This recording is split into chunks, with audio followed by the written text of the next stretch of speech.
Auzubillahi minasyaitanir rajim. Bismillahirrahmanirrahim. Alhamdulillahi rabbil alamin. Allahumma shalli ala sayidina Muhammadin wa ala alihi sayidina Muhammadin wa salim. Ambi alafu ka barkada sufla mansa ka anyine afe halibi aka dafla kalfana anga jamana alaka suma. Anga jamana maramasaw ambu fu ku walinyumando anfa ananya joro Asid Usman Sherif Madani Haidara amba fu danti foli mina ana kanubagaw bɛɛ lajɛlen ɲɛsili naani kanala o kɔfɛ an bi ayiraula an lamɛnbagaw n'an filɛbagaw ka fɔ an bi kɛnɛ min kɔnɔ bi nin fana ye don belebele don min ni o talen don kɛrɛnkɛrɛnnenya la ka ɲɛsin an musolakaw ma ni an b'o don wele ko 31 juillet 31 juillet ale ye don ye don min ni musow ni cɛsiri don min ni sigi ka fɔ don min ni hakili jigin don min ni tasibila yɛrɛ fana don ayiwa bolodi ɲɔgɔnma yɛrɛ fana don nin bɛɛ bi sɔrɔ nin don belebele in kɔnɔ n'o ye journée panafricaine des femmes ye o hukumu kɔnɔna la bi an y'an bolo manabɔ ka wele bila bolofara damadama ma hali n'a y'a sɔrɔ bɛɛ lajɛlen bɛ juruba kelen na walasa aw ka se ka faamuyali cogo ɲuman sɔrɔ cogo min na ka aw to aw siginɔ la sabula 31 juillet mɔgɔ caman b'a dɔn ko 31 juillet bɛ c'est vrai mais 31 juillet b'a sɔrɔ dɔ fana b'a la ɲinan y'o fana ka siɲɛ fɔlɔ ye o k'a dɔn k'a fɔ ko don jumɛn de tɔgɔ ye ko 31 juillet o bɛ lafaamuya kɔnɔ cogo di o b'a ka tɔmɔta tɔmɔ a kɔnɔ cogo di ayiwa minnu yɛrɛ fana b'a dɔn kɔrɔlen i b'a sɔrɔ fɛn dɔ bɛ fɔ ɲinan a bɛ dɔ fara dɔ fana ka dɔnniya tɔ kan ka taga fɛ kɛnɛ sigikun filɛ aw ye ka aw la faamuya o ko kɔnɔna la sa an balimamuso bɛ an bolokɔrɔ yan ni o ye madame Aminata Kamara ye n'ale chargé du programme ye OPF kɔnɔna la madame Aminata Kamara i ni wula somɔgɔw don alhamdulillah yɛrɛ don ça va somɔgɔw bɛ di baasi t'u la an b'i fo an ye wele bili ma ye an ka kɛnɛ sɔrɔ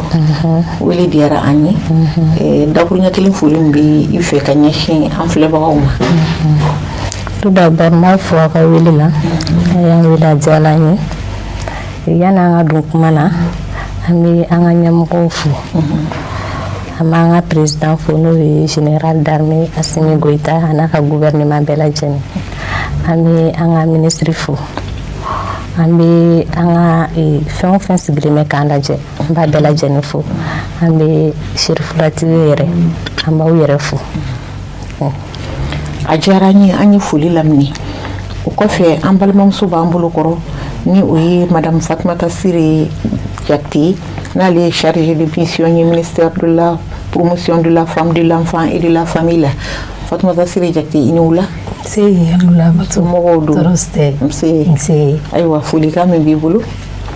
folikan bɛ n bolo fɔlɔ n b'a daminɛ ni an ka jamana ɲɛmɔgɔw ye n'o ye général d'armée Assimi Goïta a n'a ka gouvernement bɛɛ lajɛlen n'o bɔra yen nɔ n bɛ na madame la ministre de la promotion de la femme de l'enfant et de la famille la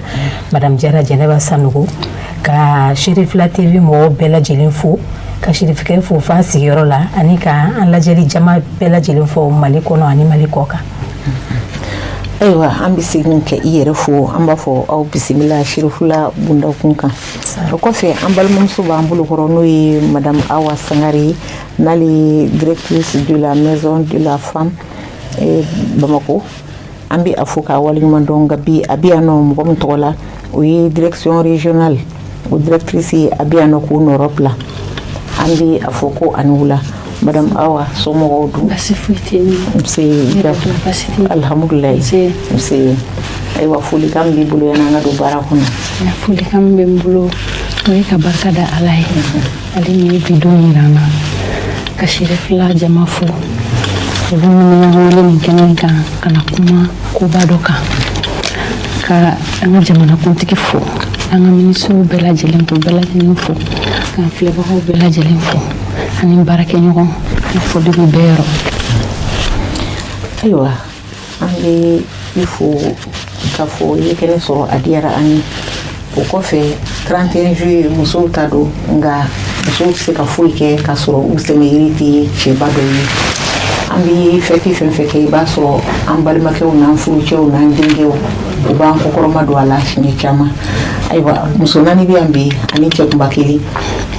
ni o ye an balimakɛ ye ni ale ye monsieur Ibrahima Samaï. Ale bi yan nɔ promotion de la femme au directrice nationale tɔgɔ la ni sama i ɲɔgɔn la Mba ni la somɔgɔw dun baasi tɛ yen denbaya baasi t'u la nse mɔgɔ kɛnɛ ɛrɛ bisimila dakuruɲɛ kelen foli min b'i bolo yan'an ka don baara kɔnɔ yan'an ka kuma daminɛ an bɛ ala barika da n'an tilal'o la an bɛ an ka jamanakuntigi fo n'o ye général d'armée Asimi Goïta a n'a ka gouvernement mɔgɔ bɛɛ madame le ministre de la promotion de la femme, de l'enfant et de la famille, nous madame Diarra Djeneba Sanogoye, à ma fou. Mais il y a la directrice nationale fou, nous madame Kanté Fatmata Djangoumaye, mais elle est norobla. Donc, on fait la bella Djanin fou, Kachirif la TV, Barakela bella Djanin fou, on met chez vous qu'elle fou, Fassi Yorola. À la Kambe Sababama. Amina ya Rabbi. Aywa, ambi aw fo ka aw wale ɲuman dɔn aw ka déplacement na. O kɔfɛ an b'a yira an filɛbagaw la k'a fɔ bi thème bɛna boli fɛn min kan o de ye l'accès à l'eau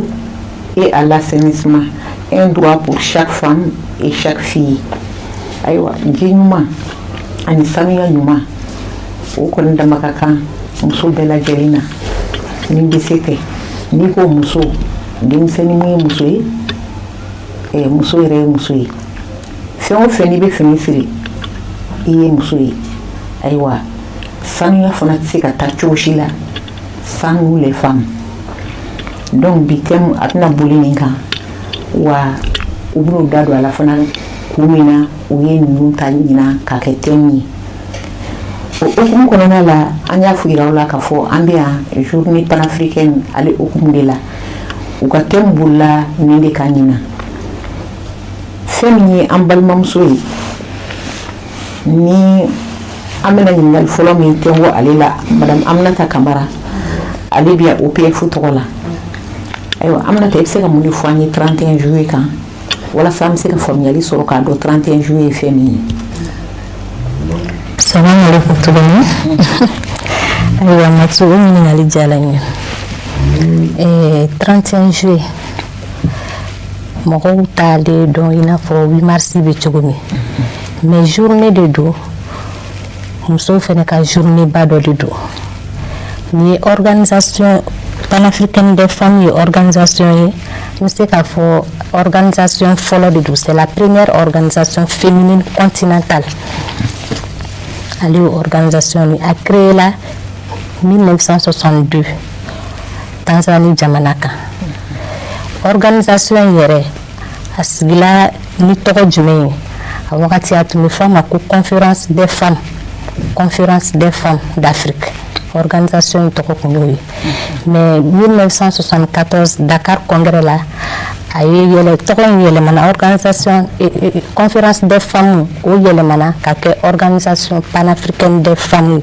o kɛla 1974 lors du congrès à Dakar. Organisation yɛrɛ dabɔla fɛn min kama ka farafina musow k'u fara ɲɔgɔn kan u ka don da kelen fɛ u ka bɔ da kelen fɛ ka don da kelen fɛ sɔrɔ taasira ka don da kelen fɛ violence min bɛ kɛ musow la organisation yɛrɛ musow ka se ka u yɛrɛ ta u yɛrɛ ye. Organisation in sigi kun a hakilina kɛla ni o de musow ka don da kelen fɛ ka bɔ da kelen fɛ farafina musow ka kuma kelen fɔ u hakilinataw ka kɛ kelen ye u ka fɔtaw ka kɛ kelen ye. Organisation yɛrɛ sigi kun a bakunba kɛla o de. Ayiwa an b'i fo k'aw jaabi la o diyara n ye. Ayiwa 31 juillet ɲɛnamayali a bɛ mun de ɲɛ farafina musow ye. O ɲininkali o diyara n ye komi n y'a f'i ɲɛna cogo min na n ko musow fara ɲɔgɔn kan n ko organisation yɛrɛ hakilina nana n'o de ye ka musow kunkanko kumaw fɔ a nafa ye jumɛn ye. Organisation nafa ye de musow u ka se ka kuma damakasi min b'u fɛ ko min bɛ k'u la u ka hakɛ ka musow ka hakɛw ɲini k'a di u ma u ka se ka u ka damakasi u ka se k'a yira u ka se k'u jɔyɔrɔ fa jamana baaraw la sɔrɔ ko b'o la politique ko b'u la droit de la femme o fana ni ko b'u la o y'a nafa belebele dɔ ye min bɛ se musow ma musow k'u jɔyɔrɔ fa musow kumakaw ka se ka jate musow ka laɲiniw ka se ka sabati awɔ. Ayiwa an bɛ an ɲɛsin an balimamuso ma madame Fatumata Siri Jati 31 juillet bigo ma bila bɛ ɲɛnamaya ɲina san an ɲɛ b'a la thème min dira ko u ɲɛsinen don ji ani sanuya ma o ka kɛ muso kelen-kelenna bɛɛ ma wajibi ye muso kelen-kelenna bɛɛ k'i cɛsiri o baara fɛ i bɛ se k'a fɔ an ye munna o hakilina in taara wa? O ɲininkali diyara n ye kosɛbɛ Matu. Yani n ka taa thème kan fɔlɔ ɲina spécificité yɛrɛ an bɛna dɔɔni fɔ o la o ye ɲinan ta ani san tɔw ta danfara dɔɔni b'u ni ɲɔgɔn cɛ o danfara ye jumɛn ye an ka ɲɛmɔgɔw y'a laɲini kɛ ko an kana musow ka fɛti an kana bɛɛ kɛ a bɛɛ ka kɛ Bamakɔ donc an ka to k'a lajɛ ka jigin région na ka taa togodaw la walasa muso kelen-kelenna fɛn fɛn bɛ yen bɛɛ k'a dɔn k'a fɔ a ka se k'a ka musoya valoriser nin fɛti ninnu fɛn fɛn bɛ kɛ bɛɛ ka se k'i yɛrɛ y'a kɔnɔ n'i ye 15 octobre tɛmɛnen ta an taar'o kɛ Wɛnzɛndugu 15 octobre bɔlen kɔ 8 mars an taara fɔ Baɲangara an y'a laɲini ko 31 juillet munna an tɛ t'o kɛ région dɔ fana la donc Kulukoro de garizɛgɛ donna o la ɲina donc an ka ɲinan ta o bɛna ta an bɛna to ɲɛnamaya Kulukoro n'a dafɛ dugu bɛɛ lajɛlen de welelen don o la ni o bɔlen kɔ sisan jiko ni sanuya munna ɲinan thème kɛra o ye an y'a ye k'a fɔ musoya yɛrɛ tɛ taa sanuya kɔ musoya tɛ taa sanuya kɔ fiyewu n'i ko muso i ko sanuya sanuya yɛrɛ fana tɛ taa jumɛn kɔ sanuya jɔsen fɔlɔ o ye ji ye muso ka ko bɛɛ sirilen don ji la n'i ko ji a bɛ kɛ ka tobili kɛ ji a bɛ kɛ ka koli kɛ ji de bɛ kɛ ka minɛnɔgɔw ko ji de bɛ kɛ ka baara i tɛ se ka baara foyi kɛ sokɔnɔna la i ma ji ta an y'a ye k'a fɔ fana jiko gɛlɛya dɔɔni bɛ a la fana donc walasa o gɛlɛya ninnu ka se an ka se k'a faamuya gɛlɛya minnu bɛ jiko la n'a y'a ta k'a kɛ thème yɛrɛ ye k'a kɛ walasa muso bɛɛ k'a faamuya k'a fɔ vraiment sanuya tɛ se ka taa ni ji tɛ a kɛra Bamakɔ ye a kɛra togoda a kɛra région muso kelen-kelenna si tɛ se ka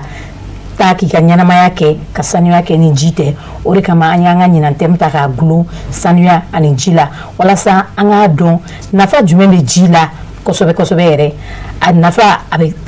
se ka se musow ma ni mun ni mun ye o de kama an ye a ta k'a da ɲinan thème kɛ assainissement ni jiko ye. Ayiwa an b'i fo k'a fɔ ko faamuyali sɔrɔla kumaw kɔnɔna la o kɔfɛ an b'an ɲɛsin an balimamuso ma madame Awa Sangare i bɛ se k'a fɔ n ɲɛna aw ka direction ka baara ye fɛn min de ye ka ɲɛsin musow ma fɔlɔ wa? An ka direction ka baara direction yɛrɛ an b'a fɔ a ma direction régionale de la promotion de la femme, de l'enfant et de la famille. Bamanankan na cakɛda min jɔlen don musow ni denw ni du ka yakubayali kɔrɔ Bamakɔ faaba kɔrɔ. An ka baara ye min ye ka ɲɛsin musow ma o de ye ka musow dɛmɛ cogoya la musow bɛ se ka bɔ dɛnkɛrɛfɛli la. O bɛ daminɛ ni mun ye musow kunnafonini ani ka u former fɛnw na minnu bɛ se k'a to u bɛ se ka se u yɛrɛ kɔrɔ cogo min na ni an b'a fɔ a ma ko autonomisation de la femme. Bari ni muso bɛ dɔ la a bɛ se ka mako caman ɲɛ a yɛrɛ ye a b'a ɲɛ a yɛrɛ ka ɲɛ mɔgɔ wɛrɛ ni n ko mɔgɔ wɛrɛ den b'o la cɛ b'o la sigiɲɔgɔn b'o la hali jamana yɛrɛ b'o o la. Donc direction régionale ka baara ye ni damadamaw ye ani ni kobaw bɛ kɛ i n'a fɔ 31 juillet n'a ɲɔgɔnnaw an ka donba ninnu donba dɔ ye 31 juillet direction régionale bɛ wuli k'i jɔ ka musow fara ɲɔgɔn kan k'u kunnafoni u k'a dɔn fɛn min bɛ yen ka ɲini u fɛ fɛnɛ u ka bɔ an ka jɛ ka a don n'a ɲɔgɔnna ninnu o ɲɛnamaya ɲɔgɔn fɛ. Direction régionale ka baarakɛtaw damadamaninw ye nin n'o tɛ tɔw bɛ yen nka n'i ko n ka kuma k'a ɲɛsin 31 juillet ma nin n'a ɲɔgɔnnaw an b'o olu de kɛ ka ɲɛsin musow ma. Ok, an b'i fo k'i waleɲuman dɔn i ka nin walawalali cogo ɲuman in na. Ayiwa, an balimakɛ b'an bolo n'o ye Misi Nisama ye, Nisama Abrahim. Et bien, Direction nationale tɔgɔ la, Direction nationale de la promotion de la femme. Ayiwa, i bɛ se k'a fɔ an ɲɛna Direction nationale de la promotion de la femme ale ka baara ɲɛsinnen don fɛn jumɛn de ma 31 juillet in kɔnɔ ani OPF ka baarakɛ ɲɔgɔnya la. Ok, ni ye ɲininka o la a diyara n ye n b'i fo o ka ɲininkali la. Anw ye comme a tɔgɔ b'a fɔ Direction nationale de la promotion de la femme, musow ka yakubayali soba an bɛ baara kɛ de. Fɛn fɛn bɛ yen ko a bɛ don muso ka hukumu kɔnɔna na anw cɛsirilen don o de la. O hukumu kɔnɔna na i bɛna ye k'a fɔ ko 31 juillet min nalen filɛ nin ye muso ko de don. A ko bɛ OPF bolo mais an ni OPF an bɛɛ ye ministère de la promotion de la femme ka service de ye. Mais an bɛ fara olu kan ka journée k'a ko coordonner k'a daminɛ a terme de référence bɛ bɔ depuis wagati min na u ni an b'a baara la ɲɔgɔn fɛ ka na se thème choisili ma an b'a baara la ɲɔgɔn fɛ fo ka na se bi ma u ma foyi kɛ ka tɛmɛ anw kan parce que an bɛɛ bɛ baara kelen kɛ. Donc an n'u ka relation ye o de ye. Fɛn fɛn bɛ yen k'a bɛ don musow ka ɲɛtaga kɔnɔ yakubayali la o tɛ se ka taga kɛ Mali kɔnɔ ni tɛmɛ ma kɛ anw fɛ. Donc o de bɛ an ni OPF de ɲɔgɔn na bi ni fête in na. Sinon an ni service ministère ka service fɛn fɛn bɛ yen an n'a bɛɛ bɛ baara kɛ ɲɔgɔn fɛ. Mais fête o fête bɛ yen n'a bɛ muso concerné k'a daminɛ 15 octobre 31 juillet 8 mars anw bɛ ka a baara bɛɛ lajɛ k'a ko chapeauter cogo min na a bɛ se ka ɲɛ ministère bolo cogo min na o de ye anw jɔyɔrɔ ye ko in na.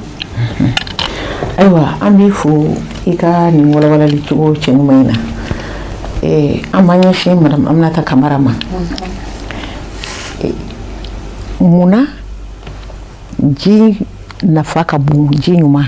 a nafa ka bon musow ni denmisɛnninw de ma? O ɲininkali diyara n ye. Munna ji nafa ka bon muso ani denmisɛnninw ma? N'i y'a mɛn ko n balimamuso y'a fɔ cogo min, Fatumata Sire, n'i y'a mɛn ko sanuya ji de ko de don. An nana jateminɛ k'a fɔ gɛlɛyaba bɛ musow kan jiko ta fanfɛla la. Bon n'i y'a ye hali tuma dɔw ji bɛ sɔrɔ mais i bɛ taa sɔrɔ ji jɛlen tɛ. Donc o gɛlɛya o bɛ musow kan. Ji nafaba de bɛ adamadenya yɛrɛ tɛ se ka taga ji kɔ. N'i y'a mɛn ko adamadenya i b'a ye ji jɔyɔrɔba de b'a la kosɛbɛ kosɛbɛ. Finiw bɛ ko ji la, ji bɛ min, tobili bɛ kɛ ji la, denw bɛ ko ji la, foyi tɛ se ka kɛ ji kɔ. Bon n'i y'a mɛn fɛnɛ ni ko ji fɛnɛ a ka kɛ ji ye ji min fɛnɛ ka sanu. Donc ji nafa tɛ se ka fɔ ka ban. Musow ni denmisɛnninw hali cɛw yɛrɛ ji nafa bɛ se bɛɛ de ma. Awɔ. Donc o de kama ɲinata an y'a ye k'a fɔ ko muso 31 juillet kɔnɔna na comme an y'a fɔ cogo min san o san thème dɔ de bɛ choisi. San o san thème dɔ de bɛ choisi. Bon ɲina thème o thème ne bɛ ji ani sanuya o de hukumu kɔnɔna na ka kɛɲɛ ni Mali yɛrɛ ka laɲini ye ni Maliyɛn denw yɛrɛ ka laɲini ye.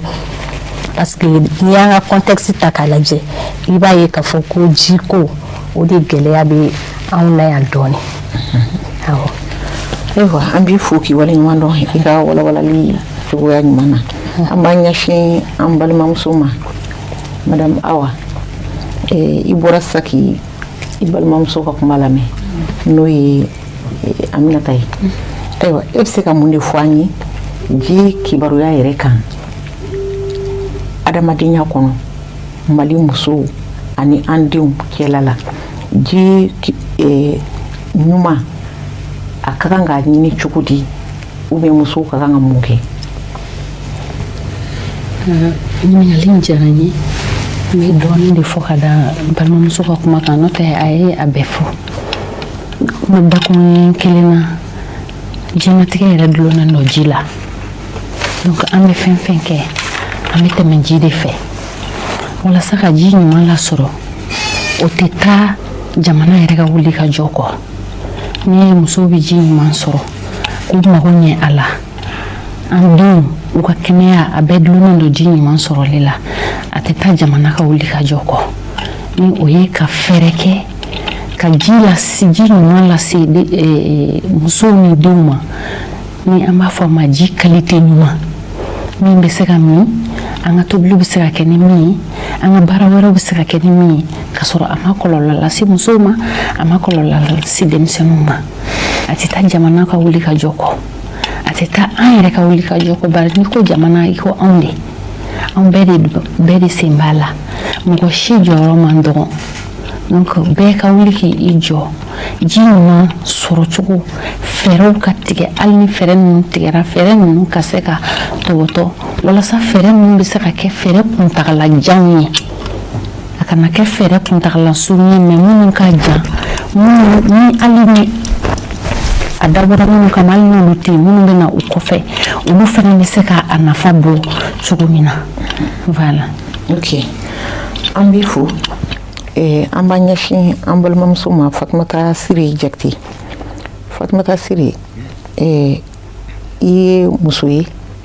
en même temps i ye muso responsable fana ye